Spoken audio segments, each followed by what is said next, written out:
here. Now, broadcasting from the underground command post, deep in the bowels of a hidden bunker, somewhere under the brick and steel of a nondescript building, we've once again made contact with our leader, Mark Levin.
America, Mark Levin here. Our number, 877-381-3811.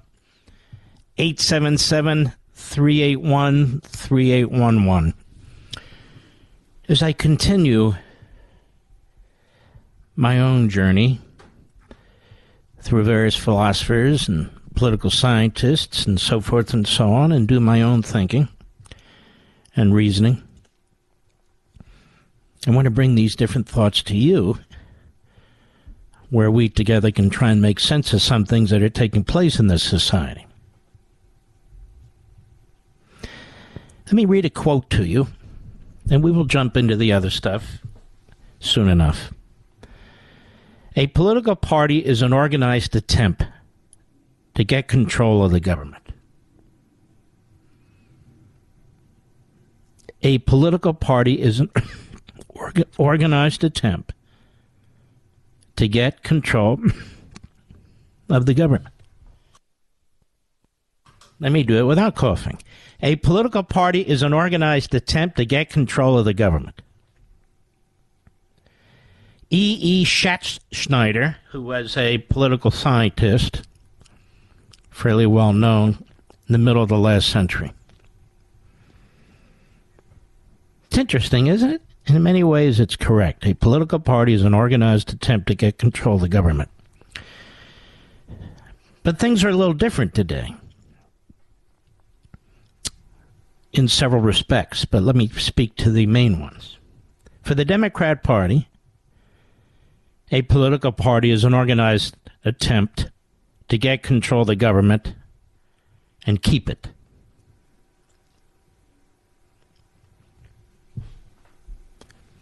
For the Democrat Party, it's an attempt to get control of the government and keep it and have a one-party state.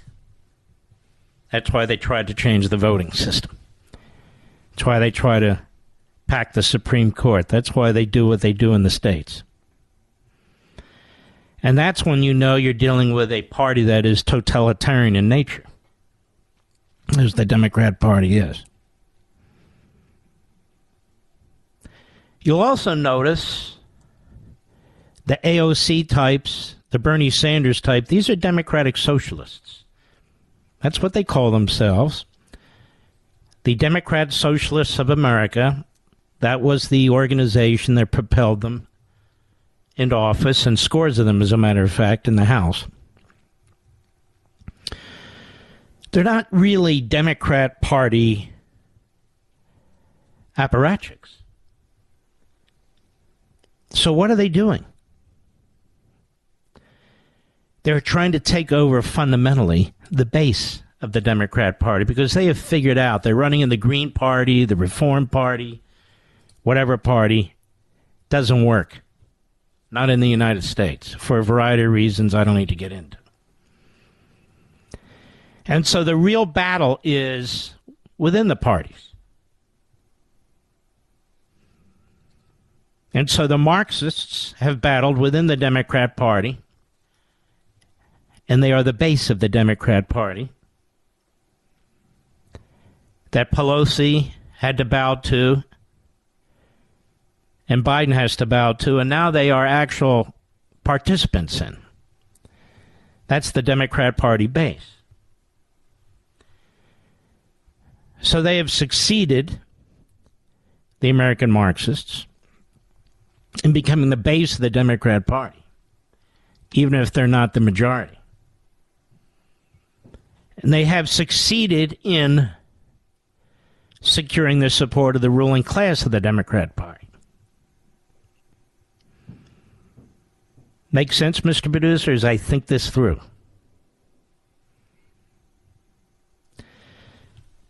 Let me add this.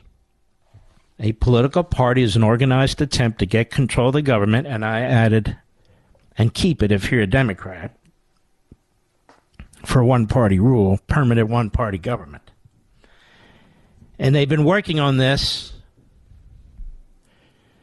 since Woodrow Wilson in the early 1900s, but most especially since Franklin Roosevelt. Franklin Roosevelt wrote long ago, and it's in one of my books, that he wanted to create permanent change because it's not enough to win an election and then the other party comes in and the things that you developed are no longer relevant or no longer in place.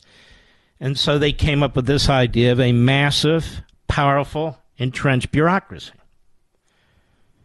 That's the permanent government. Scholars call it the administrative state. Politicians call it the swamp. Call it whatever you want. And that administrative state or swamp exists for the Democrat Party. When Republicans are in office, they either lay low or more particularly what they do is they sabotage. They leak. They undermine. That's what they do. That bureaucracy is built not exclusively, but mostly by the Democrat Party. So even if Republicans win elections, they don't win the day. Now, there are Republicans like Chris Sununu, like Karl Rove, like Larry Hogan, like Asa Hutchinson, like Chris Christie, who are perfectly happy with that. They like the trappings of power, as long as they can have some changes on the edges where they can point to themselves as really important figures when, in fact, they're not even hiccups in history. Then there are those who take it on, like a Reagan and a Trump and so forth, who pay the price. And a DeSantis in Florida, who's now being stalked by Nancy Mace. And just let me say as a footnote, Nancy Mace, Chris Sununu, Asa Hutchinson, truth is, they and their ilk would not be getting time on Sunday shows, on CNN, MSNBC, NBC, ABC, or CBS, unless they're trashing their own party and members in their own party. Otherwise, they wouldn't get any attention because they're irrelevant. If I were to state today some provocative statement about a conservative principal or about a conservative governor or a conservative senator or Donald Trump or what have you, I would be invited on Meet the Press, Face the Nation, and every other show they could think of. When I criticized the establishment 15, 20 years ago, remember, Mr. Producer, they were begging me to come on their shows. I said no, because your intentions are not pure. Your intentions are political. But that's not the case. Nancy Mace, Chris Sununu, Asa, their intentions are self-aggrandizement. All right, that's that footnote. Let's get back to the bigger point. So we're facing today a Democrat Party that has a base, if not more, that hates America, rejects the Constitution, rejects the rule of law, is Marxist in very many aspects of its ideology, that has essentially conquered the ruling class within their party. And that is the battle that has been lost in the Democrat Party, within the Democrat Party, but now that's the battle we face, many of us anyway, as non-Democrats.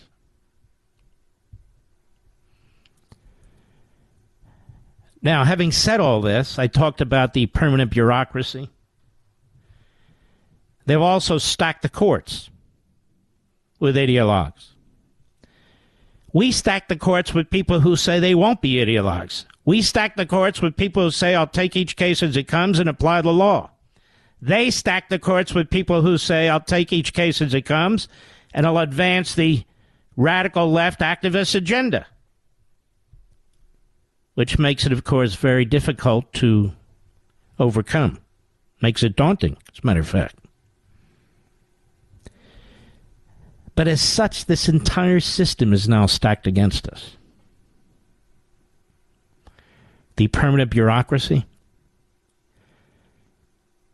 the judicial activists, it's stacked against us, those of us who are constitutional conservatives. It's stacked against us. This is what I've been thinking about over the course of the weekend. I think that's what's happened. And so they continue to empower themselves and enshrine their agenda through their bureaucracy with regulations, bureaucratic dictates and fiats and rules and penalties and punishments,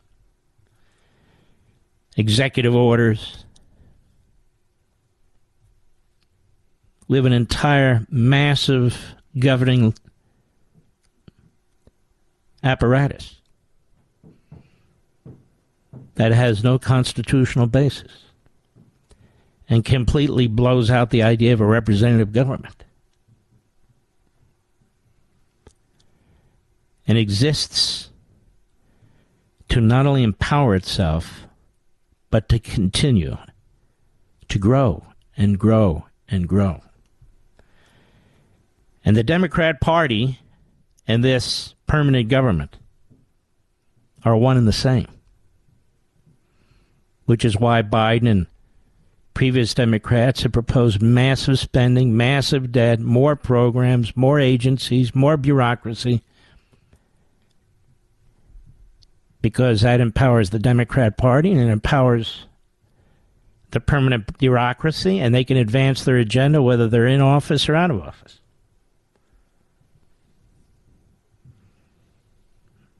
I'll be right back. Mark Levin.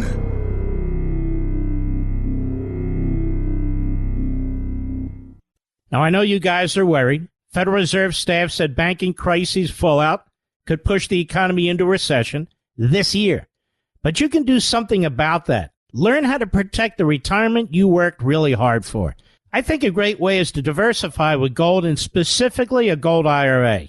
That's right, physical gold in your IRA. My favorite gold IRA company is Augusta Precious Metals. You got to call these guys and learn how a gold IRA can help you. So if you've saved $100,000 or more in a 401k or an IRA, call Augusta Precious Metals and get their ultimate guide to gold IRAs. Tell them Mark sent you, and they'll give you a free gold coin when you open a gold IRA. Call Augusta Precious Metals today, 8774-GOLD-IRA.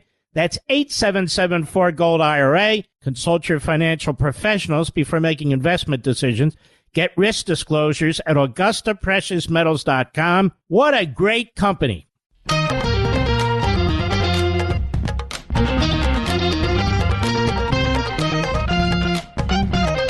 I want you to show you how Bernie Sanders works, being a Marxist and all, as he is. Any attempt to cut government spending, you'll be throwing people out on the streets, working people. You'll be throwing them out on the streets. Cut to, go.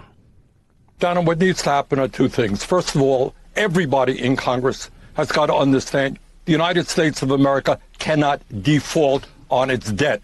And by the way, a lot of that debt was accumulated under the Trump administration. Okay, let's stop. We're not talking about defaulting on the debt per se. We're talking about defaulting on the spending that took place in the prior Congress that they voted on, including McConnell, but every Democrat. It was a setup against the Republicans.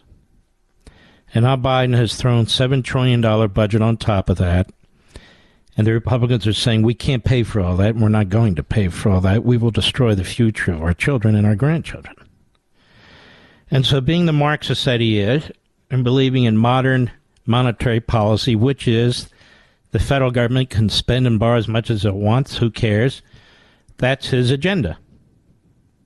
Now, if he believes the government shouldn't default on its debt, then maybe he shouldn't help create so much of it. I do agree that the Republicans contribute to this, but let's be honest, when it comes to a bidding war on the debt, the Democrats win hands down every single time. Go ahead. Bills, or else there will be cataclysmic economic problems in the United States and around the world, massive unemployment, and a major recession. Number two. So why did you vote for that? Why are you supporting that budget then?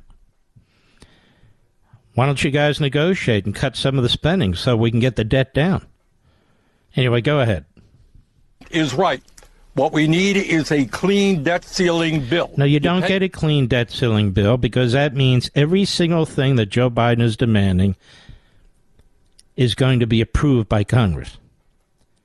Approved by the Republicans. Is that why you sent the Republicans here?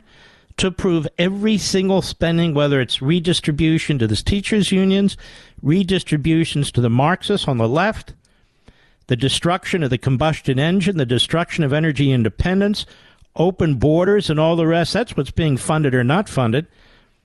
So we should fund a 19% increase for the Environmental Protection Agency, a 13% increase for the Department of Education, and a 3% increase on the military in the face of what China's doing.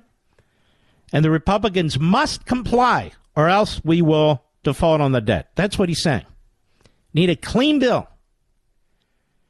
Do Republicans get clean debt increases when it comes to the Democrats? Of course not. So this guy's a liar. Go ahead. And then you can sit down and negotiate what a sensible budget is. What the Republicans are saying. They want to skip 2 cycles. Now we can negotiate what a sensible budget is. The Republicans were waiting to get sworn in when Pelosi, a lame duck in the House, the Democrats, and the Democrats in the Senate, with the help of McConnell, passed a budget. That's never happened in modern American history. Normally you wait for the new Congress to be sworn in because you have some respect for the voters who just told you they wanted a different party in charge of the House. But they didn't do it. Now he says, well, then we can negotiate on a budget. You rammed a budget through. Now you're telling the Republicans they must, in fact, pay for it, even though they didn't vote for it, even though it has so much waste and fraud and abuse, even though we have massive inflation, and your budget will increase inflation even more. That's what he's demanding. I'll be right back. Now, I know you guys are worried. Federal Reserve staff said banking crises fallout could push the economy into recession this year. But you can do something about that. Learn how to protect the retirement you worked really hard for. I think a great way is to diversify with gold, and specifically a gold IRA. That's right, physical gold in your IRA. My favorite gold IRA company is Augusta Precious Metals. You got to call these guys and learn how a gold IRA can help you. So if you've saved $100,000 or more in a 401k or an IRA, call Augusta Precious Metals and get their ultimate guide to gold IRAs. Tell them Mark sent you, and they'll give you a free gold coin when you open a gold IRA. Call Augusta Precious Metals today, 877-4-GOLD-IRA. That's 877-4-GOLD-IRA. Consult your financial professionals before making investment decisions. Get risk disclosures at AugustaPreciousMetals.com. What a great company. Mark Levin, an unapologetic patriot and unapologetic constitutionalist. You can reach him at 877-381-3811. An illegal alien literally slaughtered 5 people yesterday, including a mother and her daughter and others in a house next door. Because the illegal alien from Mexico and his friends were firing a gun off their porch, and they were dared to ask the police stop because it was too loud. It's keeping the baby awake.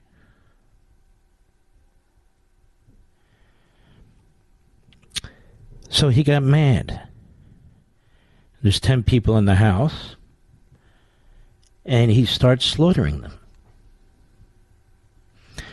Then I have to hear liberals say, well, why do you have to mention that the person's an illegal alien? You know what? Let me tell you 2 reasons why. Number one, those 5 people would be alive if this illegal alien was not in America. He'd been deported 4 times before. 4 times. Number 2, the people who say this really don't care about the migrant community. They really don't. They do not care about the migrant community. They pretend to care about it, but they don't. Because the migrant community pays the price for these murders. Not these leftists who run these organizations out of skyscrapers, or these leftists on television,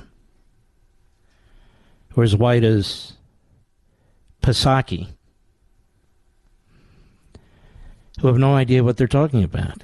The communities that suffer as a result of an open border, in addition to our own border communities, are the very people they claim to care about.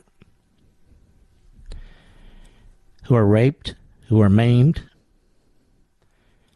who are enslaved, who are tortured, who are murdered. These are the policies that the left have unleashed in America. You know, it's an amazing thing to be a leftist. Think about how your mind functions. Actually, it's quite dysfunctional. Quite dysfunctional. You hear day in and day out what's going on that border. You're told what's going on that border, and you don't care. And yet you claim to be a humanitarian with your self-righteous propaganda, even though people are suffering horribly on both sides of the border as a result of the policies that you endorse. All right, already. I don't care who the King of England is. Especially this one. I'm sorry. This guy's a huge lib with the climate and all the rest of it. Otherwise, I'm very interested in British history, including the Crown. Not this jerk. Excuse me. All right, already. Sick of it. All right. Back to where I was. The American left. The American left. Does the American left embrace life? I'm just curious. They're the ones who promote abortion on demand right up to the last second. That's not promoting life last time I checked. Now, I will have a caveat here. They do oppose the death penalty when it comes to mass murders. So in a perverse and bizarre way, they will defend those individuals. But when it comes to innocent life, not so much.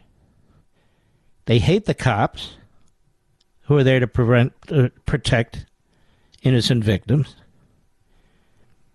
They hate the unborn. They won't even call them babies. They say it's a right to kill them. It's perverse. We have an open border that's resulted in numerous deaths, illnesses, sexual crimes, enslavement, children being forced into servitude, New York Times did a big piece on that. Not Maggie Haberman. She's busy chasing Trump. But you understand what I mean. Do they like life? What is it with that party? What is it with these people? I'm serious about it. What is their deal? How do they think? Really weird. You want to know the truth? Especially their leaders. They're crazy. All right, let's keep moving here. Bernie Sanders is open to cutting some spending, ladies and gentlemen. Cut one, go. Are you open to any spending cuts as part of the ultimate budget deal? Yeah, I mean, I think we can move toward cutting military spending. We're now spending 10 times more than the people, than any other country. No, we're not, you idiot. No, we're not, you idiot. We're not spending 10 times more than the communist Chinese. And I've explained this before, and you know you're a liar.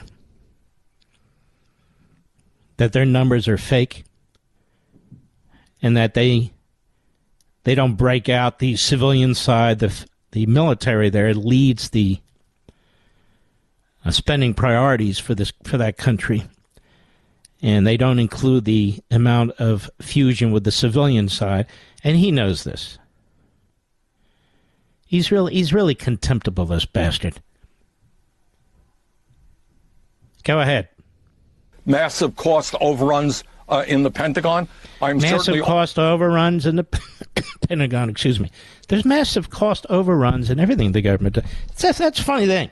This massive cost overruns would be an argument against big centralized government, right? Big centralized government. I guess you could say we ought to eliminate Social Security based on that theory, and Medicare based on that theory, and every other entitlement based on that theory. And what about all the COVID money that was spent? I guess we should have done that based on that theory. And you can go on and on and on. The government blows over $200 billion a year in waste, fraud, and abuse. It's not all the military. It's not all the contractors, since the vast majority of the spending has nothing to do with the military. You've got a budget proposal of $7 trillion. The military is about $800 billion, give or take, of the $7 trillion. And I'm not even counting Social Security and Medicare. Not even counting them. Go ahead. Open to demanding that the largest corporations in this country and the wealthiest people start paying their fair share of taxes. They do pay their fair share, which is why we're less and less competitive with the rest of the world when it comes to building things and services and so forth. See, even the communist Chinese don't think this way. They say, let everybody else raise taxes. Let everybody else lay off their people. We want a competitive edge. We want to succeed. We want to be the number one. The number one country, economic nation on the face of the earth. And the rich should pay their fair share, he says. And corporations should pay their fair share, he says. What does that mean? And who's it going to go to, America? The government.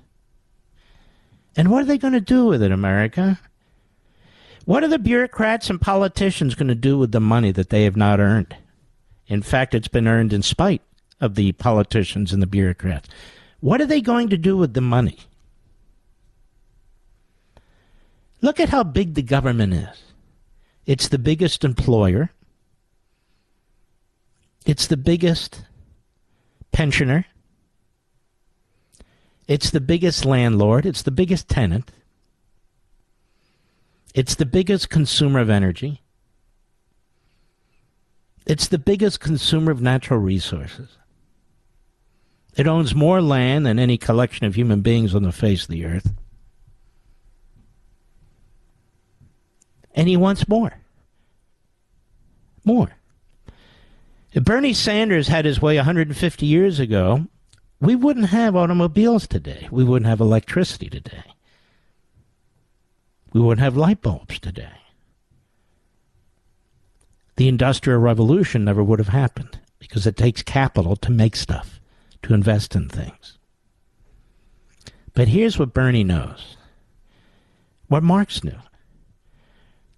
There's a lot more people who earn less than $1 billion than people who earn $1 billion. A lot more people. And so it always flies when you make the point. The hang 'em crowd. Hang 'em. But let's talk about these billionaires. Let's go to cut 4, Mr. Producer. Go. In your book, you ask the question, how much is enough? So let me get you an answer from you. By the way, that voice should be familiar. It's the chinless Chris Wallace. Go ahead. I think we should go back to the tax policies, the radical tax policies that exist under that communist president, Dwight D. Eisenhower. What do you think about that? That if you make a whole lot of money, you're going to pay a whole lot of taxes. I think I may be wrong, but I think back in the Eisenhower days, top marginal tax rate was around 90%. That's right. So basically, okay, you're saying... Let's stop, because poor Chris doesn't know all the facts. And neither does Sanders, and he's a liar.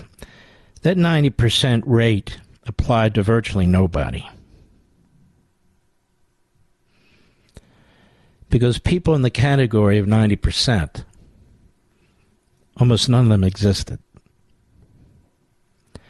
It's also a temporary tax to try and pay for the New Deal in World War II, which had completely zapped the federal government's ability to raise funds. So nobody's talked about a 90% tax under circumstances that exist today other than a Marxist. A Democrat, actually. Bernie Sanders. But let's play this out for a moment. Let's say there's a 90% tax on the biggest corporations. What are they going to do? They're going to go out of business. They're going to go out of business. You can't run assembly lines, purchase material, pay labor contracts, and pay shareholders, including pensioners. And you're paying 90% to the federal government. And that doesn't even include state taxes, state income taxes. So you're really talking about a corporation paying over 100% in income taxes. He says pay 90%. He didn't say adjusted gross. He said 90%. That's the net, 90%. So if you're in California at the high rate, let's say the corporate rate, just for the fun of it, is 13%. You're paying 90% to the federal government. Just in federal and state income taxes alone, you're paying 103%. And that doesn't include all the other taxes that they throw at you, property taxes and so forth and so on. So you either leave the country, the United States, or you go broke fast. And everybody who works for that corporation is out of business. This is what happens when you get a mental midget, Marxist ideologue out of a tiny state in New England trying to set national policy. He doesn't know anything about economics. He knows everything about ideology. 90%. And it's too bad Chris Wallace isn't smart enough on the spot to confront this in a really significant way. I'll be right back. Mark Levin.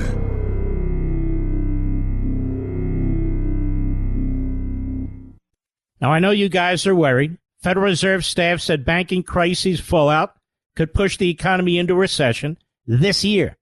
But you can do something about that. Learn how to protect the retirement you worked really hard for.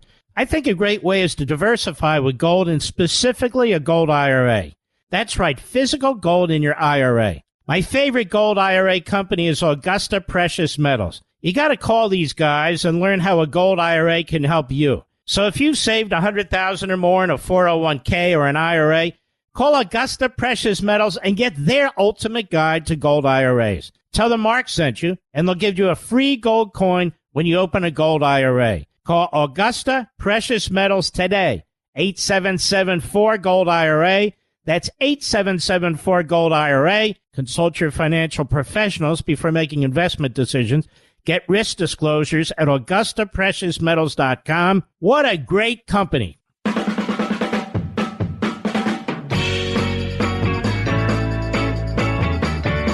Listen to this. Cut 5, go.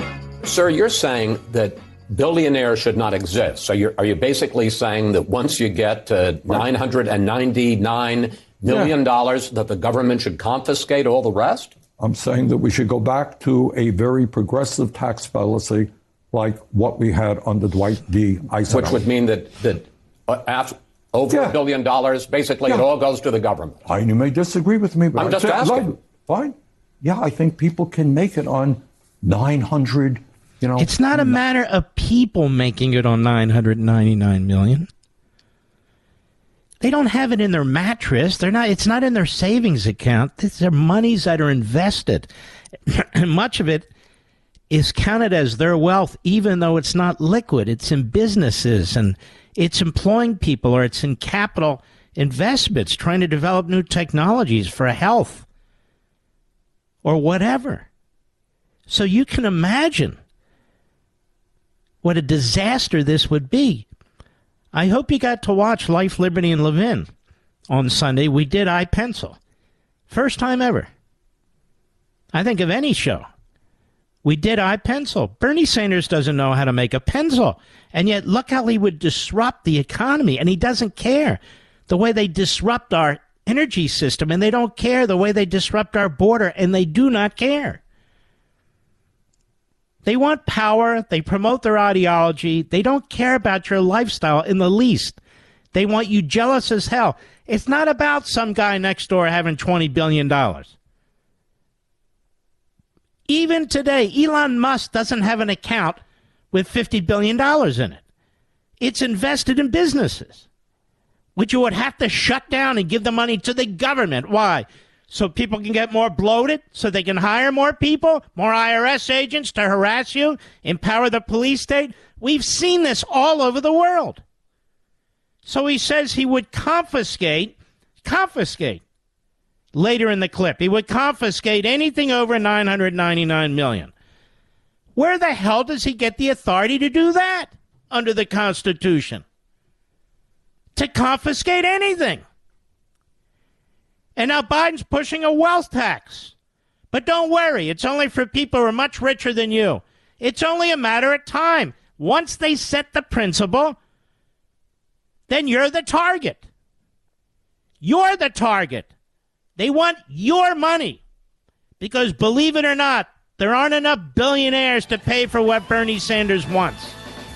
It's not until the people are enslaved to the government. That's what they want. Then they have their control. I'll be right back. This segment of the podcast is exclusively sponsored by Pure Talk. Pure Talk offers great coverage and can save your family money on your wireless bill every single month. Go to puretalk.com to find the plan that's right for you. Thank you again for listening, and thank you so much for this sponsorship, Pure Talk. He's here. He's here. Now, broadcasting from the underground command post, deep in the bowels of a hidden bunker, somewhere under the brick and steel of a nondescript building, we've once again made contact with our leader, Mark Levin. Hello, America. Mark Levin here. Our number, 877-381-3811. 877-381-3811. National Public Radio, state radio. They hate being called that, but they clearly are part of the state.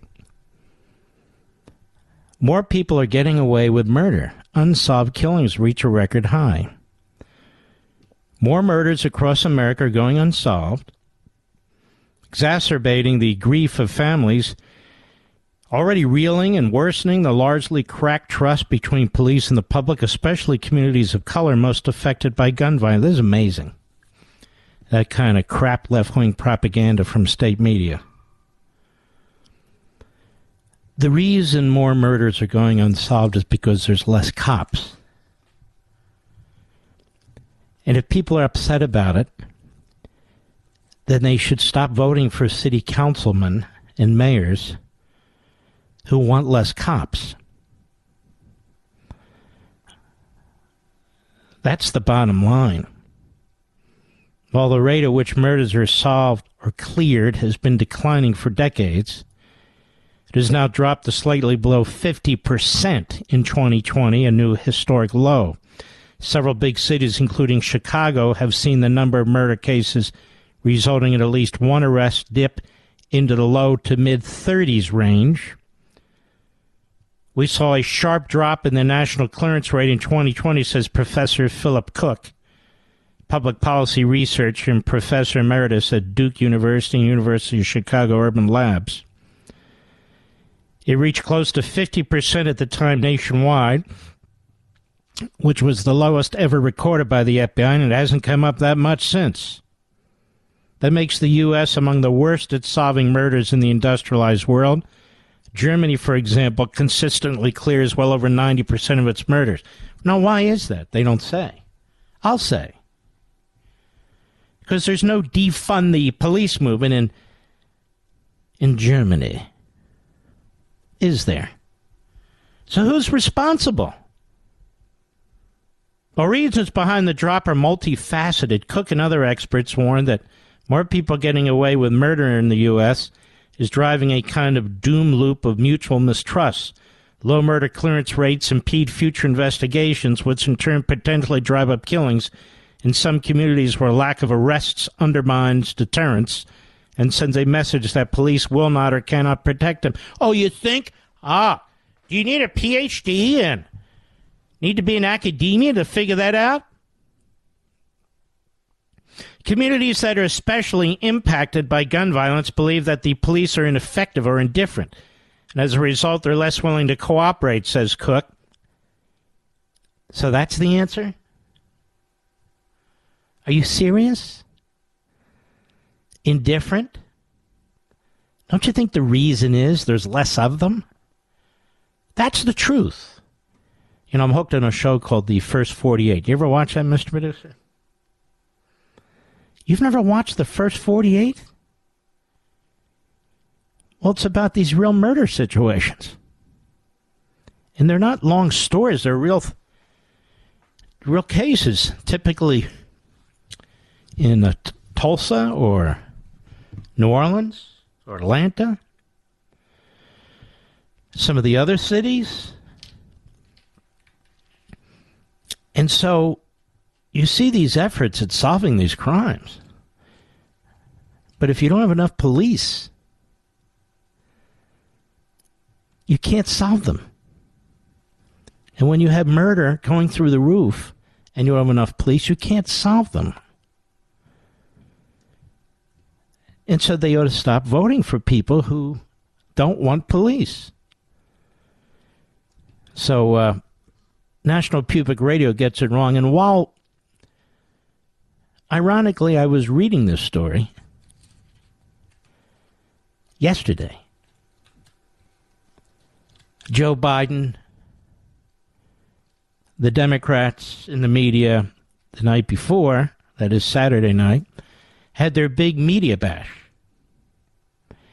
And they're having a grand old time, laughing it up. And I'm thinking to myself, you know what? This man does not take the presidency seriously, and the media do not take America seriously and the circumstances America's having to deal with seriously. People are getting away with murder, reaches a record high. People are being murdered at a record high. People are suffering. You've got inflation through the roof.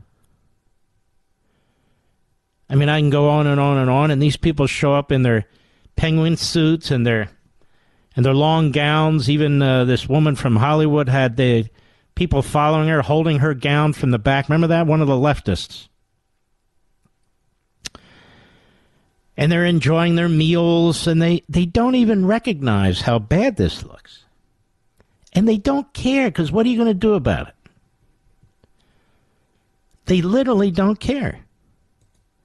And this is going on in Washington. You know, it's funny, they talk about the billionaires. Hey, we're going to run the billionaires, the billionaires. Nobody has more power than Washington politicians and the media.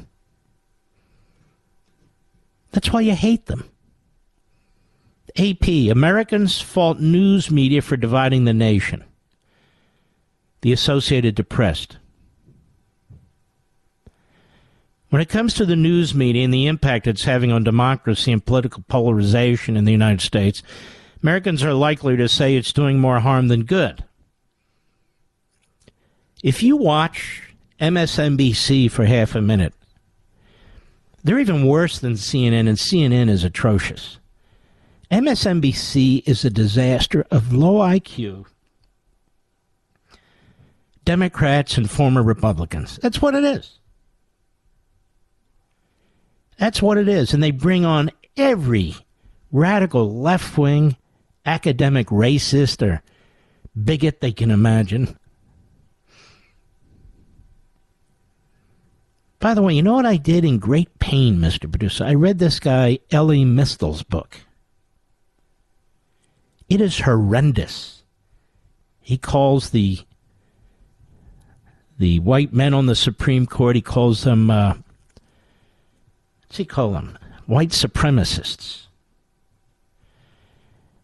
There is no such thing as reverse racism. He goes on and on. The guy is unhinged.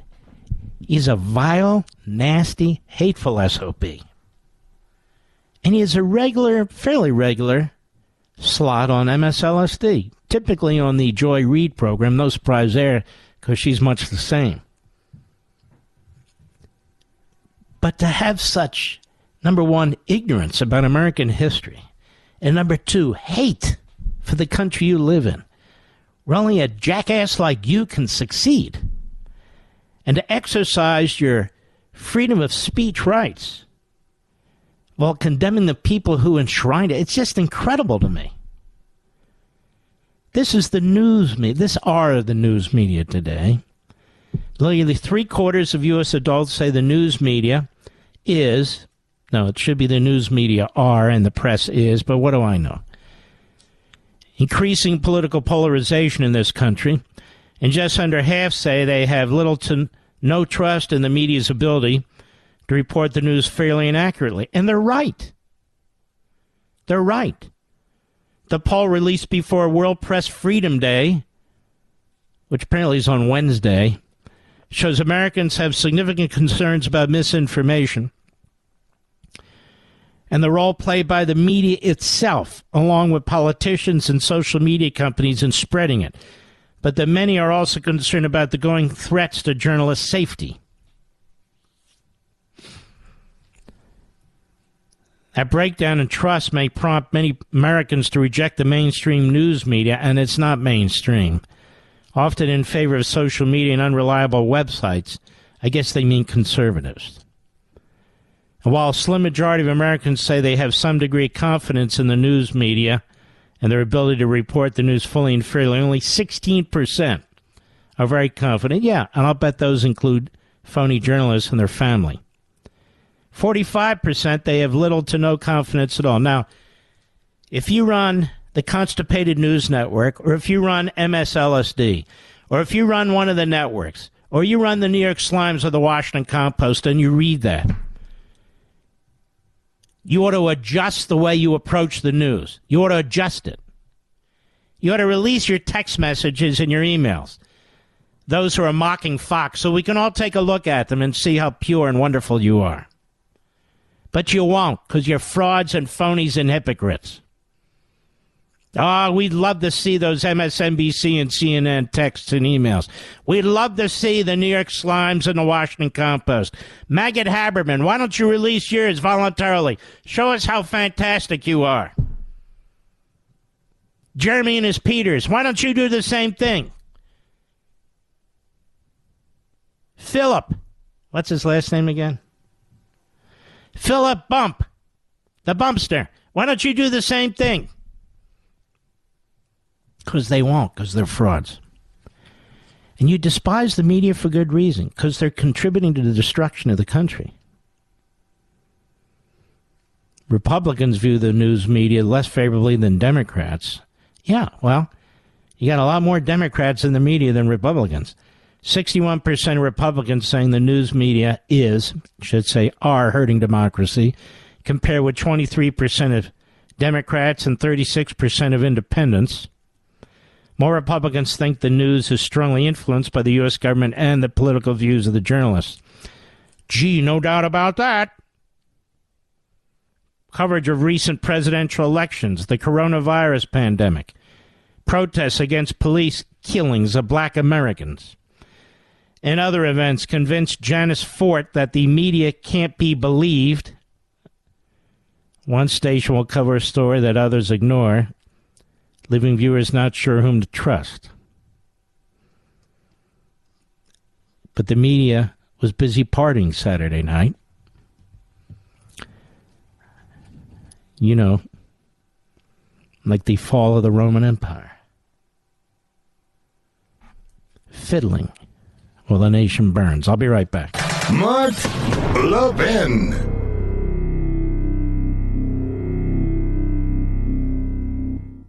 Don't fall for the free phone deals from Verizon, AT&T, or T-Mobile, folks. Just another trick to lock you into a long-term contract that's going to cost you a fortune every single month. Instead, get a brand new iPhone 12 from Pure Talk for just $12 a month at 0% interest, no contract. Cancel or leave anytime. Get a new iPhone, ultra-fast 5G service, and cut your cell phone bill in half. That's why I'm a Pure Talk customer. That's why you should be, too. You can switch right now at puretalk.com in as little as 10 minutes. Choose from a variety of unlimited talk and text plans starting at $30 a month with plenty of high-speed data, all backed by a 100% money-back guarantee. Go to puretalk.com, enter promo code Levin Podcast, Levin Podcast, and you'll save 50% off your first month. An iPhone 12 for $12 a month and save on your monthly bill. PureTalk.com, promo code Levin Podcast. Restrictions apply. You can see the site for details. You despise the media, and the media don't give a damn. Now, you know what the Congress just did for itself? They passed a pay raise without calling it a pay raise. They skirted the Constitution. This is how corrupt they are. See, they don't think they make enough money. Now, nobody told people to run for office. Nobody asked them to run for office. Congress's unconstitutional pay scam gets members $34,000 raises. So, I believe they earn about $175,000, but more than that. They have the best health care on the face of the earth and pay almost nothing for it. You pay for it. And they have the best pensions on the face of the earth, and they pay almost nothing into that. You pay for all that. It's incredible. And then, of course, they have the trappings of power. So when they retire, like that idiot senator from Blunt, from Missouri, then he goes, joins his son and his son's buddy to become lobbyists in Washington. So did Trent Lott, by the way. We've never heard from him again, but that's what he became. And James Bovard is a very good writer over at the New York Post. Thanks to a backroom deal, House members can now claim automatic reimbursement of $258 a night for lodging expenses and $79 a day for meals in Washington, even if they don't spend a dime. But though House members can pocket up to $34,000 a year in additional tax dollars, it's not a pay raise because politicians are entitled to use false labels for everything they do. There's a pity party in Washington. You weren't invited, but you'll pay the bill. Members of Congress are whining that they receive only $174,000 a year, more than triple the average U.S. salary and higher pay than 93% of Americans pocket. And that would include that socialist Bernie Sanders, who always wants to tax everybody else. And it's a part-time job. House of Representatives is in session about 117 days this year. That didn't stop Alexandria Ocasio-Cortez from moaning that, quote, Congress structures itself to exclude and push out the few working-class people who do get elected. She's another commie fraud. Congressional salaries are far higher than the average Americans pay, in part to cover the extra costs of spending time in Washington. But members wanted more. After Republicans captured the House majority in November, the Democrat-controlled House Administration Committee rushed through a provision in December to boost members' pay. See what I mean? This is what they do. The Constitution's 27th Amendment, ratified in 1992, though, prohibits any law, quote, varying the compensation for the services of the senators and representatives, unquote, from taking effect, quote, until an election of representatives shall have intervened. The new windfall was labeled reimbursements. Reimbursements. Not varying the compensation for services. And took effect thanks to a tweak in the members' congressional handbook. There was no debate or vote on the House floor. Neither the Senate nor the President had a say in the matter. Remember Mo Brooks, who would have been a fantastic senator? Mo Brooks, former representative, denounced the clandestine secrecy of the process. In a press conference last Friday, Hakeem Jeffries denied any pay raise occurred. It was just reimbursement, he said. And he used the word bipartisan 5 times in 1 minute to sanctify the new measure. Inside the Beltway, bipartisan bestows instant absolution. House Republican leaders did not oppose the windfall. Congress wouldn't dare openly hike its own pay because only 20% approve of how Congress is handling its job, 78% disapproval. So congressional leadership is portraying the new windfall as practically a typo on a W-2 form. The up to $34,000 a year benefit is part of a budget boost to, quote, provide a living wage, unquote, according to a summary from the House Appropriation Committee Democrats.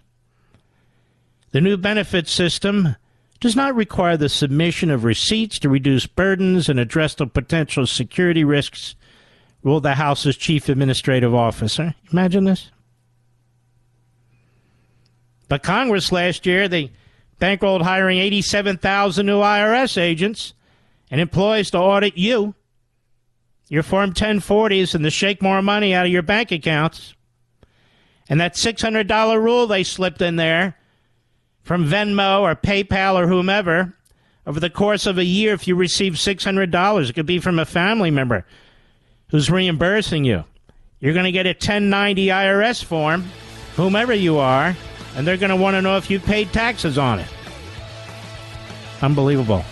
Answer, get elected to Congress.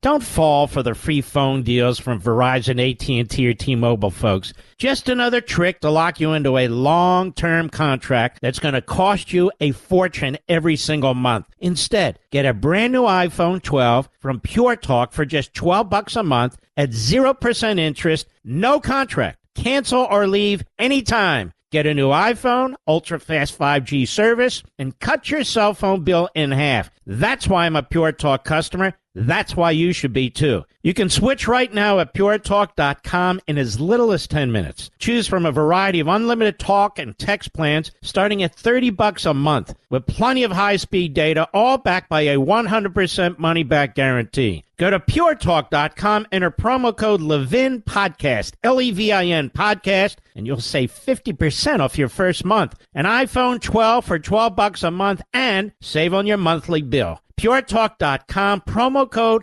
Levin Podcast. Restrictions apply. You can see the site for details. Mark Levin, the champion of liberty and true conservatism. Call Mark now, 877-381-3811. I will be on Hannity tonight, approximately 9:30 p.m. Eastern Time. By my calculation, that's 6:30 p.m. Pacific, which in turn would be 8 p.m. Central think I have that right. Something like that. Instapundit is a great site. I don't mention them frequently enough. CNN panelist drops the hard truth about Biden's speech at the White House Correspondents' Dinner. None of us watch this. I mean, good Lord. And he said the pathetic nature of that scene wasn't lost on everyone. Scott Jennings, who offered his critique on CNN of all places, and I think he worked for Bush, but I could be wrong, pointed out how pathetic it was for the press to clap along to a president making fun of the fact that they are completely in the tank. Cut 10, Mr. Producer, go. The line that will stick with me is, in a lot of ways, this dinner sums up my first 2 years in office. I'll talk for 10 minutes, take 0 questions, and cheerfully walk away. I'm just going to, for the journalist in the room, he wasn't laughing with you. He was laughing at you. I mean, the reality is, I think he's mocking the press. The guy does not take questions, and he's up there joking about it. And they're clapping and they're laughing about it. And I don't know. I think he owes, I'm pro-reporter. And I think the President of the United States ought to have to talk to these reporters and not mock them. Well, that is a remarkable statement on CNN because they don't agree with you, Scott. Scott was a special assistant to Bush.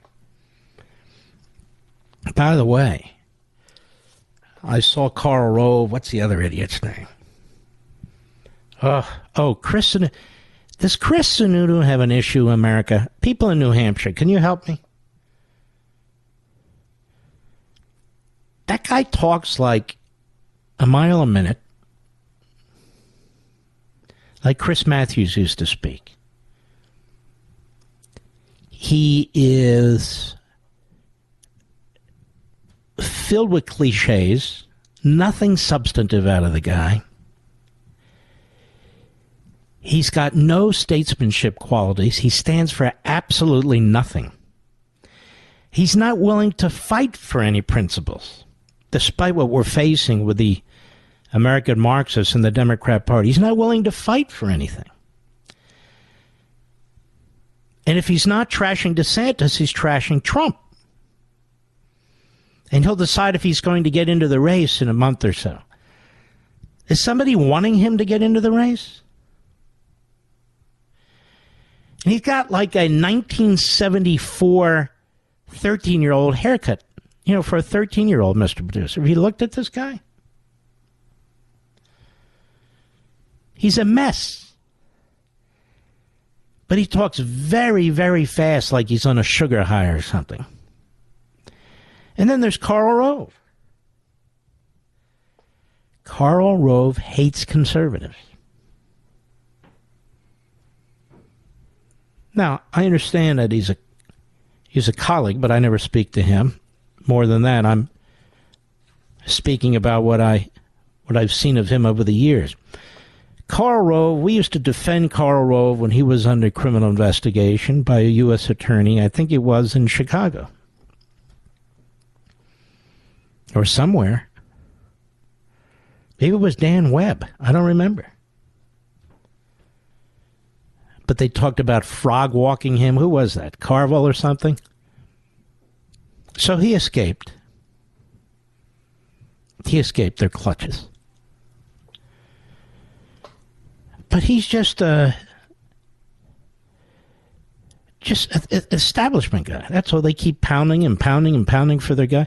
You know, the funny thing is about guys like this, they never backed Reagan either. And when I've confronted him on this, not in person, I don't see him. I saw him once on an airplane. That was it.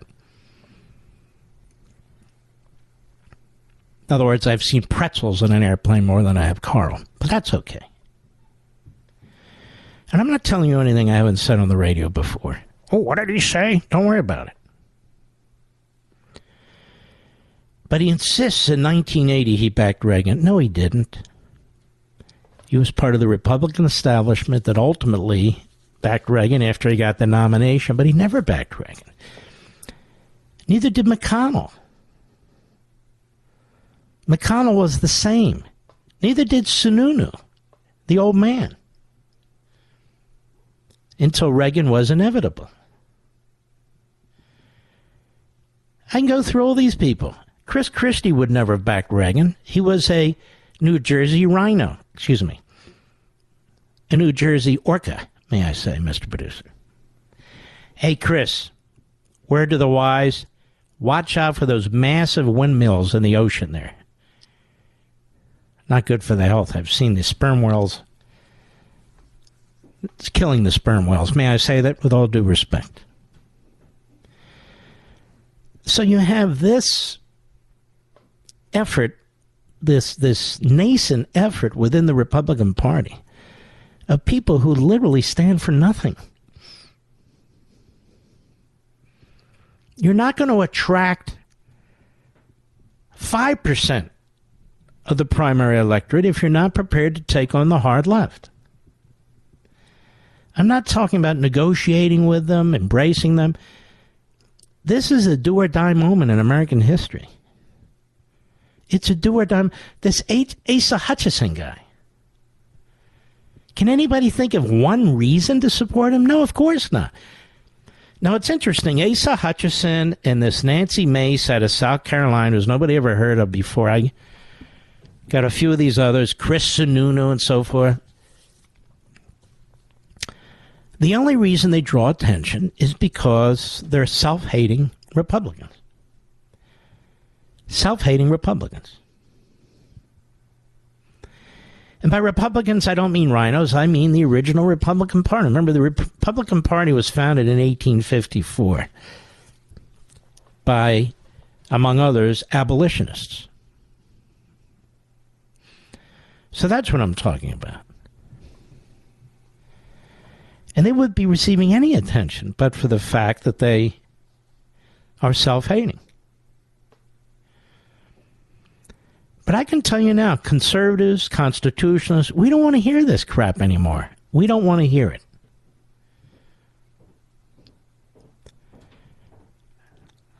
You want to know the truth? Here you go. Here you go. You want to know the truth? The George W. Bush presidency, ready for this, Mr. Producer? Was a failed presidency. 8 years, and what did we get? What did we get? Can you think of three things? Can you think of one big thing? The George W. Bush presidency was a failed presidency. Do you know that he never vetoed a bill, or if he did, it was like one bill? That was it. He was constantly trying to compromise with the left, and they constantly ate his lunch. Same with his dad. This is another failed presidency, other than the appointment of Clarence Thomas. But George W. Bush, it was a failed presidency. They didn't do anything. He will be the John Tyler of the 2000s. And look how loyal everybody was to him through 2000 and the battles in the court and 2004 with Kerry. It would be nice if his people were as loyal to conservatives as conservatives were to him. But it doesn't appear to work that way, does it? But that's a failed presidency. After 8 years, you really can't say what was done in a positive way. You really can't. And I don't say that as a personal attack. I'm sure he was a very nice man. I met him once, maybe twice, in the Oval Office with a group of other talk radio guys. He was hilarious. He was also very nice. So this isn't personal, but it just nothing happened. We didn't advance the ball. And when you have people who are prepared to take on the culture, like a DeSantis and a Trump, they come under blistering assault from these people. So what are you taking on Disney for? No, the question should be, why is Disney trying to destroy the state of Florida in their classrooms?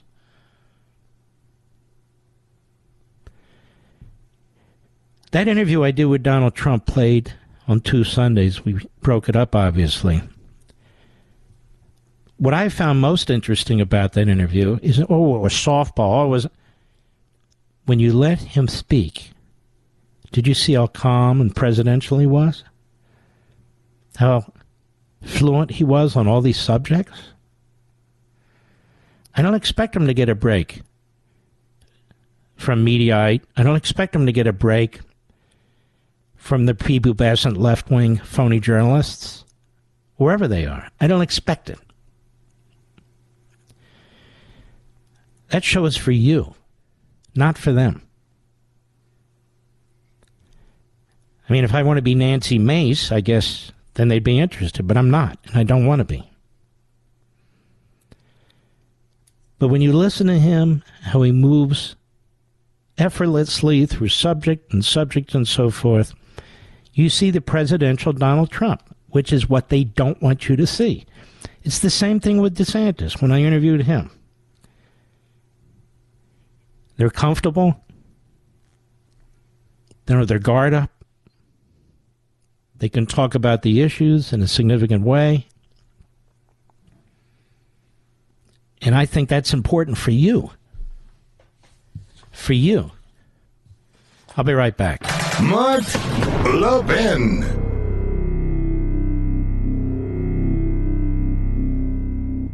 Don't fall for the free phone deals from Verizon, AT&T, or T-Mobile, folks. Just another trick to lock you into a long-term contract that's going to cost you a fortune every single month. Instead, get a brand new iPhone 12 from Pure Talk for just $12 a month at 0% interest, no contract. Cancel or leave anytime. Get a new iPhone, ultra-fast 5G service, and cut your cell phone bill in half. That's why I'm a Pure Talk customer. That's why you should be, too. You can switch right now at puretalk.com in as little as 10 minutes. Choose from a variety of unlimited talk and text plans starting at $30 a month with plenty of high-speed data, all backed by a 100% money-back guarantee. Go to puretalk.com, enter promo code Levin Podcast, Levin Podcast, and you'll save 50% off your first month. An iPhone 12 for $12 a month and save on your monthly bill. puretalk.com, promo code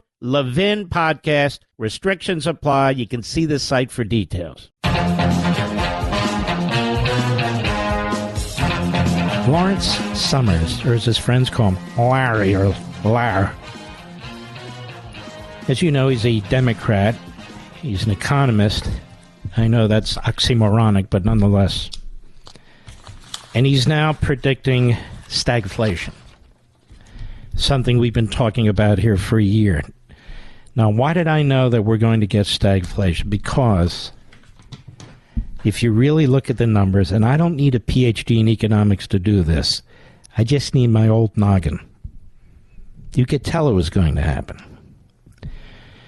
For two reasons. Number one, the Fed is tightening money. Number two, Congress is spending money. They're working at cross purposes. The Fed has raised interest rates and will continue to raise interest rates as long as there's inflation. But Congress is spending money and will continue to spend money because they can't control themselves. And so you have these two entities working at cross purposes, and the result is stagflation. That's the result. Now, stagflation is very, very difficult to break because you have to start to put the foot on the gas pedal on spending. Even more, you need to slash taxes. There is no way Biden or the Democrats are going to do that. And so we're going to be stuck for a long time here in stagflation. You saw the last quarter that was measured, the GDP was 1.1%. Fact is, they're going to adjust it, and I bet you they adjust it down next month. Now, consider when Biden inherited the economy. It was bustling along. We were coming out of this COVID-19 pandemic. It was bustling along. There was job growth. There was economic growth. There was no inflation. And let me tell you something else.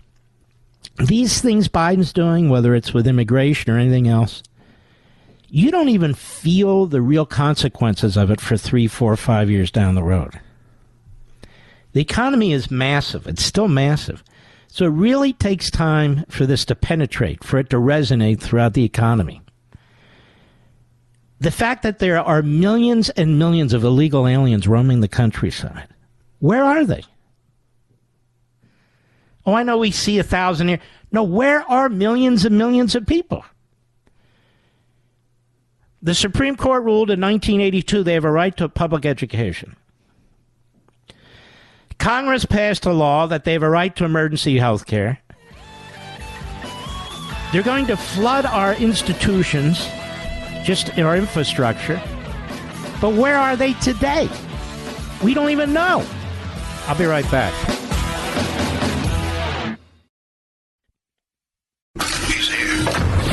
He's here. Now, broadcasting from the underground command post, deep in the bowels of a hidden bunker, somewhere under the brick and steel of a nondescript building, we've once again made contact with our leader, Mark Levin. Hello, is the mic working? Hello, hello, hello. Hello, America. Mark Levin here. I'll be on Hannity in 9:30 p.m. or so Eastern Time. Our number here, we'll take calls in the last half hour, 877-381-3811, 877-381-3811. I'll tell you what, Kevin McCarthy's, he's really leading the way in so many respects. He was in Israel. He either just got back or he's coming back. And he gave a speech to the Knesset there, their equivalent of our Congress. And Joe Biden still has not invited Netanyahu to come to the United States. And the hardcore Biden supporters, including the secularists of my faith, don't care. They don't care. Let's listen in just to a little bit of this. Cut 12, go. But as we welcome peace, we cannot ignore the threats to peace in our region. Those threats have one primary cause: the rogue Iranian regime. Most of the turmoil in this region of violence and instability can be traced back to that source, which continues to fund terrorism, arms its proxy militias, and pursues nuclear weapons. Iran seeks to destabilize Iraq. It wants to entrench missiles in Syria. It empowers the terrorist organization Hezbollah in Lebanon. And it is fueling a brutal civil war in Yemen. And among all this aggression, it seeks to encircle Israel with hostile forces. We cannot allow Iran regime evil campaign to succeed. To deter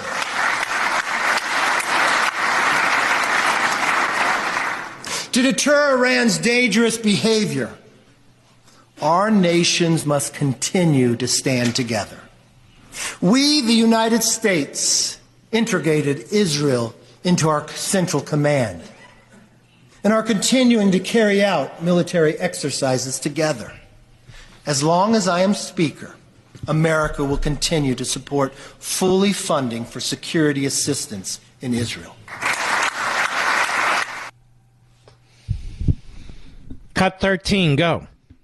We have come so far in 75 years, but the promise of years ahead is just as compelling. I believe the best days for Israel and an unbreakable bond are ahead of us. My greatest hope is that our special relationship can serve as a foundation for greater peace across the Middle East. The progress towards peace in the past few years has simply been remarkable. Thanks to the Abraham Accords, coexistence and cooperation are beginning to replace conflict and intolerance. As a result, a future where your children can enjoy a just and lasting peace is not only foreseeable, it is attainable. Congress has supported the dramatic breakthroughs of the Abraham Accords. Last week, we passed a bipartisan resolution celebrating the 75th anniversary of commending the Abraham Accords as well.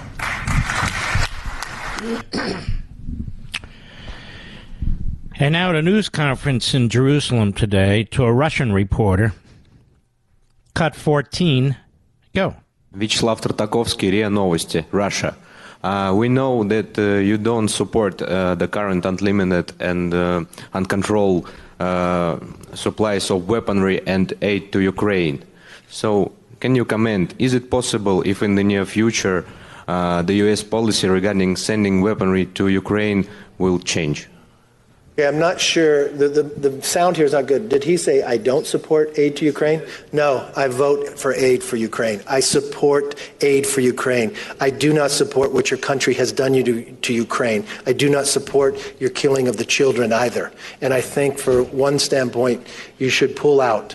And I don't think it's right. And we will continue to support because the rest of the world sees it just as it is. Fantastic. You know, I have friends who oppose aid to Ukraine but support aid for Israel.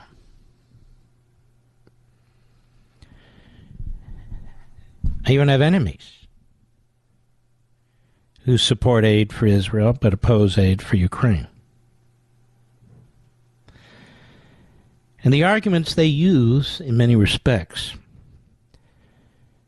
for opposite positions overlap.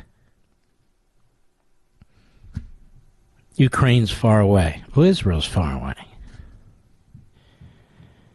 Well, we don't want a nuclear war with Russia. Well, Iran's about to get nukes. I guess we don't want a nuclear war with Iran.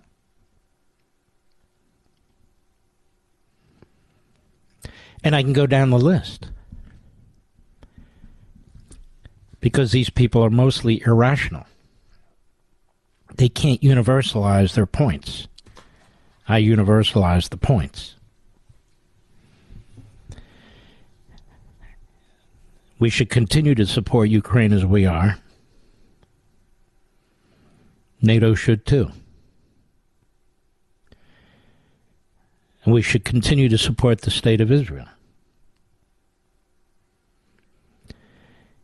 And we need to prepare for war with China. Once again, we won't initiate a war. We won't provoke a war. We don't seek war. But they seek all those things. It's beyond clear. You can hear it, you can see it, you can smell it. They've made it clear. Bernie Sanders says that's the one area of the budget we should cut because there's waste. Is there not waste in the welfare system? Is there not waste in the massive economic socialist welfare state that Bernie Sanders supports? Of course there is. But it's the one area he would cut. Because he's a Marxist. He hates our country. He's also a coward. He will not debate me. He's all those things. But I wanted to play that. And then we have Ilhan Omar on MSNBC Saturday. Ilhan Omar, in past years, would have been expelled from the House of Representatives because she is a blatant bigot. A blatant bigot. And bigotry is becoming the coin of the realm of the Democrat Party and the Democrat media. And yet there she is on MSNBC on Saturday. Where else would she be? Cut 15, go. McCarthy, I think, is struggling in what it means to be a leader. Most of us knew that he was a coward and would try to sort of give everybody... See, she's very angry because he kicked her ass off the Foreign Affairs Committee. Doesn't sound like a coward to me. Go ahead. they were asking for, because he doesn't have a backbone. He doesn't really have, policy chops. He's not known for having policy ideas that people... Shut up, you idiot. I'm going to listen to you. He's already done more than most Republican speakers. He's done more than Paul Ryan ever did. He's done more than John Boehner's ever done. Then we have Asa Hutchinson on CNN yesterday. He's another one like this Nancy Mace, Chris Sununu, same clown show. But he's on CNN because that's where he goes to take his shots. Cut 16, go. As a small government conservative, which you just repeated here, what's your take on leaders in your party, Ron DeSantis? So let's stop right there. So Dana Bash plays into this stuff because she knows what Asa Hutchinson has said in the past. And this is how the crap news network conducts itself. Asa Hutchinson knows this, so it's kind of a fan dance that they're doing to each other. It's the cha-cha, if you will, Mr. Producer. Start from the top. Cut 16, go. As a small government conservative, which you just repeated here, what's your take on leaders in your party, Ron DeSantis among them, who are actively using the government to change social policy and wage culture wars? See, the question is of the sort where Asa Hutchinson, if he were a conservative, if he were concerned about the Marxist left in this country destroying our culture, he would know exactly how to answer. And the answer would be, that's not the right question, Dana. The governor of Florida is responding to what Disney has tried to do. Massive corporations with their corporatist boards, mostly Democrat and mostly left-wing, and their radical employees should not be able to determine and direct what's taught in Florida school systems. If they want to set policy, they should run for office. That's the problem, Dana. We're in a culture war. We didn't start it, but we have to win it. Governor Youngkin demonstrated that in Virginia. Others have demonstrated it, as has Governor DeSantis. Our little kids should not be seeing sexually graphic books in their classrooms or in their libraries, nor should they be taught sexually graphic things, let alone without parental knowledge or approval. They shouldn't be taught about genitalia, what you do with genitalia, or whether, in fact, the genitalia they have is what they identify with. Disney's pushing that. Disney's pushing pornography, immorality, and perversion in our classrooms. And as a small government conservative, it is the responsibility of the states under our Constitution to exercise what's called police powers to ensure that the tax dollars of the citizens of Florida or Arkansas or wherever are not spent in such a way. So neither Disney nor the teachers' unions nor these grifters who are making money off this kind of perversion and so forth should be free to do so. Same with critical race theory. Our children should not be taught to reject a colorblind society that Martin Luther King preached in I Have a Dream on August 28, 1963, at the base of the Lincoln Memorial. And instead preach racism. That if you're born a certain race, you're a racist. If you're born another race, you're a victim. That dehumanizes people based on physical characteristics. So the governor of Florida says no to that. Disney says yes to that. So you have a conflict and you have a battle. Moreover, Disney has profited from half a century of subsidies that no other corporation in this country or probably on the planet receives.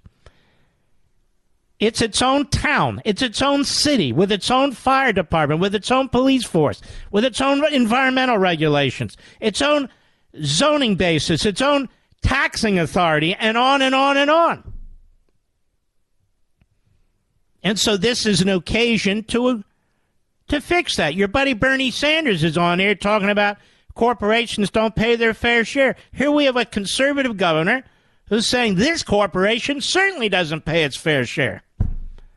But let's hear how Asa Hutchinson answers. Go.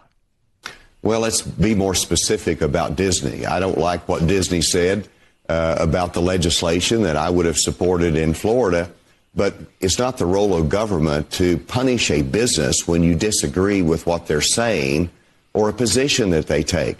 If that was the view of a Republican, then we're going to be in all kinds of trouble in our businesses in blue states if they start punishing businesses. Genius. What do you mean by our businesses? Which ones specifically? And maybe you've been sleeping in Little Rock for a long time or wherever you are, but they are destroying businesses. It's just that conservatives don't back these corporatists anymore. We don't blindly back them anymore. I mean, if there's corporations like Goya who are out there, who are solid, who believe in competition and entrepreneurship, we will back them. But corporations who are trying to destroy our children's minds and throwing their money behind them, now that's unacceptable.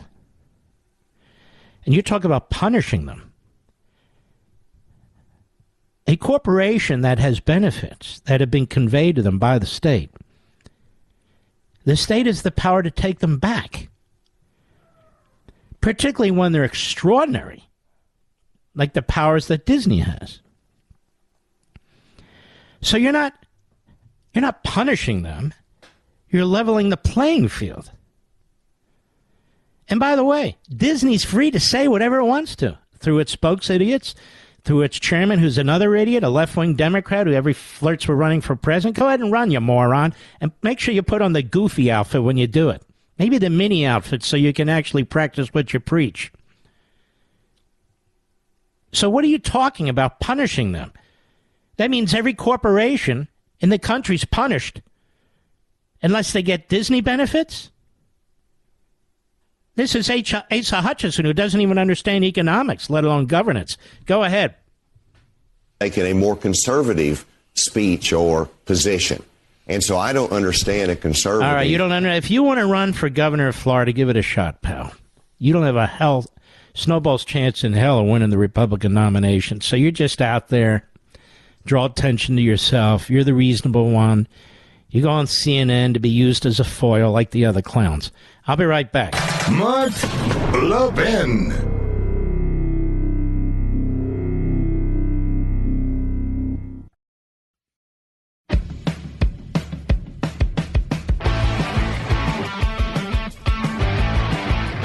One day we're going to turn on the television or the radio. You're going to turn on your computer looking at your favorite bookmarked news sites.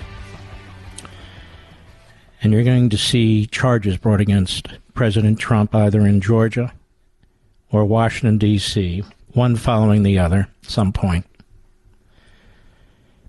And what will be and what is the greatest interference in a presidential election in American history.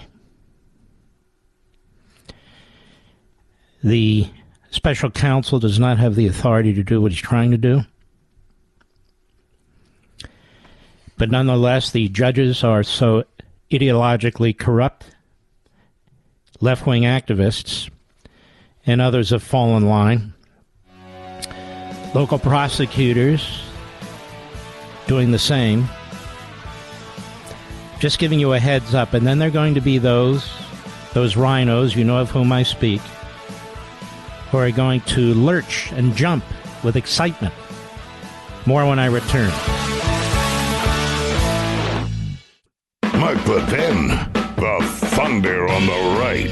Call in now, 877-381-3811. Well, more explicit today than in the past, the New York Slimes, which is the repository of criminal leaks by the Department of Injustice, the special counsel, prosecutors and investigators, Maggot Haberman,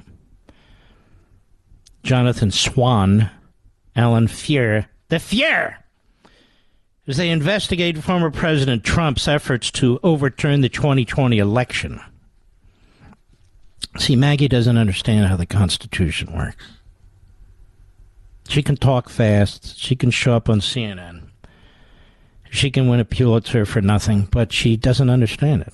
Federal prosecutors have also been drilling down on whether Mr. Trump and a range of political aides knew that he had lost the race, but still raised money off claims that they were fighting widespread fraud on the vote results, according to 3 people familiar with the matter. So wire fraud they're looking at here.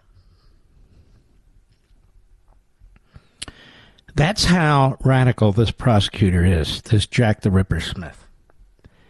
In every case he's been involved in, he's pushed the edge of the envelope.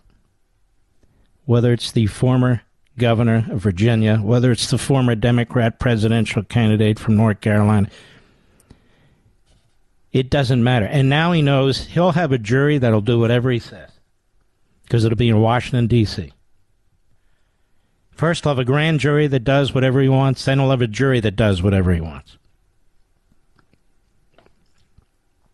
So wire fraud. So they knew they lost, but they lied anyway, and they raised money off it. That's the theory. You're going after a presidential candidate and who was also the former president, and you come up with this. You develop these theories. You go way outside the box. It's unheard of what's taking place here. And same with Atlanta, Georgia. Find me some votes. Oh, wow. Can't say that. Why can't you?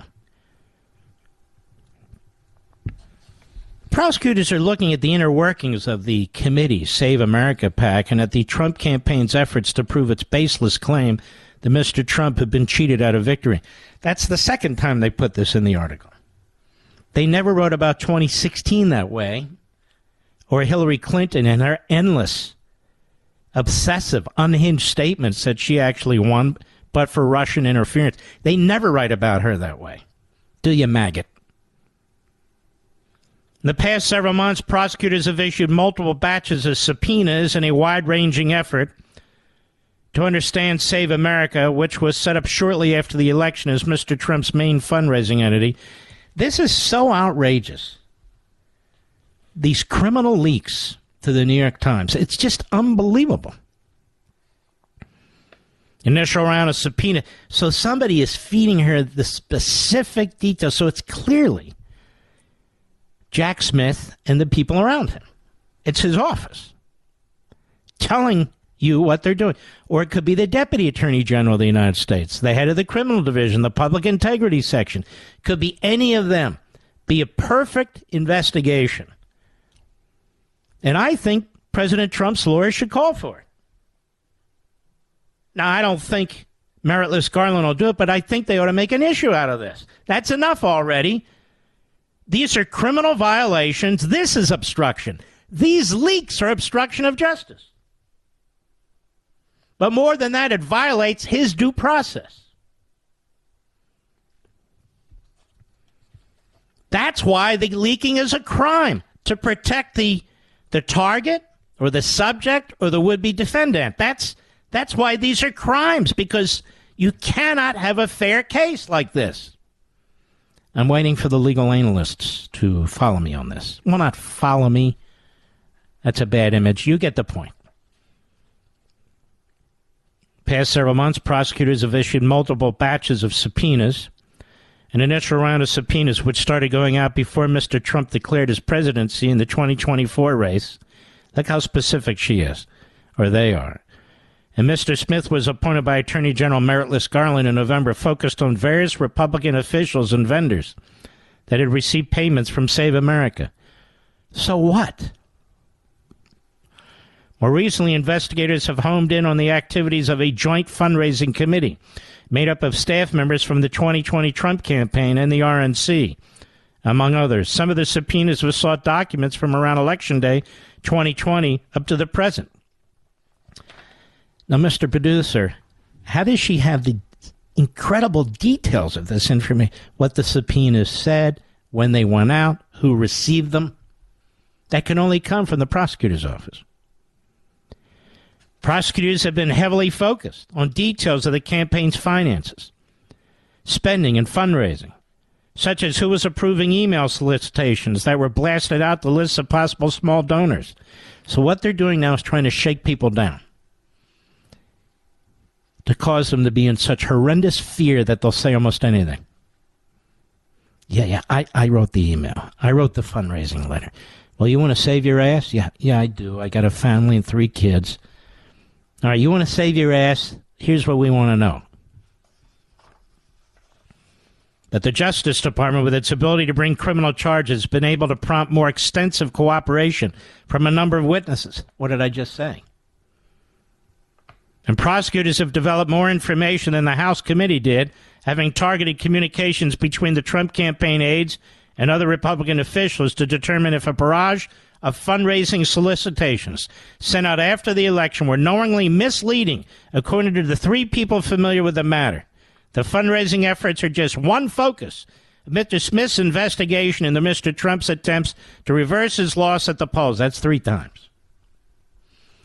Maggie, Mr. Trump has every right to try and reverse, quote unquote, his loss at the polls. That is, to challenge the election results, to challenge the appointment of electors. Do you understand that, Maggie? Prosecutors have also been examining the plan to assemble alternate slates of pro-Trump electors from swing states, won by Joe Biden, and the broader push by Trump to block the delay congressional certification of certain of Biden's electoral college victory on January 6, 2021, leading to the storming of the Capitol by... All right, the rest of it is regurgitation. Did you know, speaking of regurgitation, do you know cows chew their own cud and then throw it up, Mr. Producer? Much like journalists, I would argue. Much like journalists, so-called journalists, I think we can say. By the way, please join us at 9:30 p.m. Eastern Time in 45 minutes on Hannity, which is where I'll be. I'm sure you're going to enjoy it. You know, the thing, I'm going to talk to you about something. This Rule 42 is about to lapse. And what's interesting is that 99% of those who were stopped because of this rule, in other words, the COVID test, were let through anyway. But now what's happening is the Biden administration is getting in as many people as they possibly can, even before it lapses. The purpose of immigration is to improve society and the life of the citizens who are already here. Our representatives are supposed to represent us, not foreigners all over the world. Millions and millions of foreigners have come into this country since Biden's been president. Hundreds and hundreds of thousands of them are what they call illegal alien gotaways. They don't know anything about them. Millions in violation of federal law because it's not being enforced. Where are they? Million. Where are they? They're using public schools. A Supreme Court decision in 1982 said they could. They're using hospitals because Congress passed a law about emergency services to illegal aliens some decades ago. Law enforcement's overwhelmed. Teenagers are being treated as indentured servants. They're working in horrendous conditions. Women and girls are being molested and raped, sold into sex slavery. People are dying. A terrorist makes it across from time to time, MS-13. You got fentanyl, other drugs, illegal weapons coming across the border. We can't even keep track of it, which is killing tens of thousands of Americans. Drug cartels control our border, and they're making billions of dollars. American towns and cities on the border are being ruined. Big city mayors are begging Biden to stop.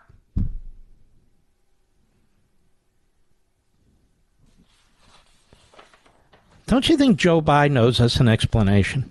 He hasn't given us one yet.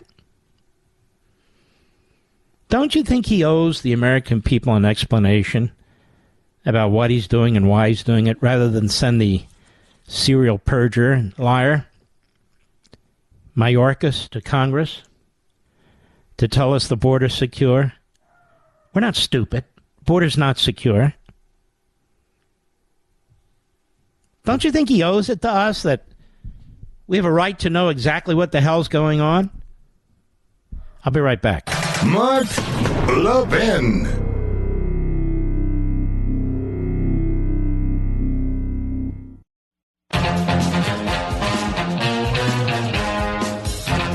All right. Are we ready? Let's see here. Let us go to Ken. Louisville, Kentucky, the great WHAS. W-Has. Go right ahead. Hello, Mark. Good evening. Thank you for taking my call. Yes, sir. You know, I'm looking at the clock, and I just don't think there's time for what I wanted to ask you. But let me just say this, Mark, how much, and I think I speak for all your listeners, just how much I appreciate what you do, and thank you for what you do. You are a true, genuine patriot, and I think years and years from now, when history is written about this country, I think there's going to be a special place reserved for you, Rush, others, but you're going to be right there at the very top of the talk radio hosts. Well, Ken, I didn't know you were going to say all this. It's really, really kind of you, and I cannot tell you how much I appreciate it, but, you know, when you look at the way Russia's been treated, and you look at the way other conservatives have been treated, don't hold your breath. I mean, amongst us, maybe, but we are despised. We are hated because we dare to challenge these people. When May Day comes, and I hope it's not soon,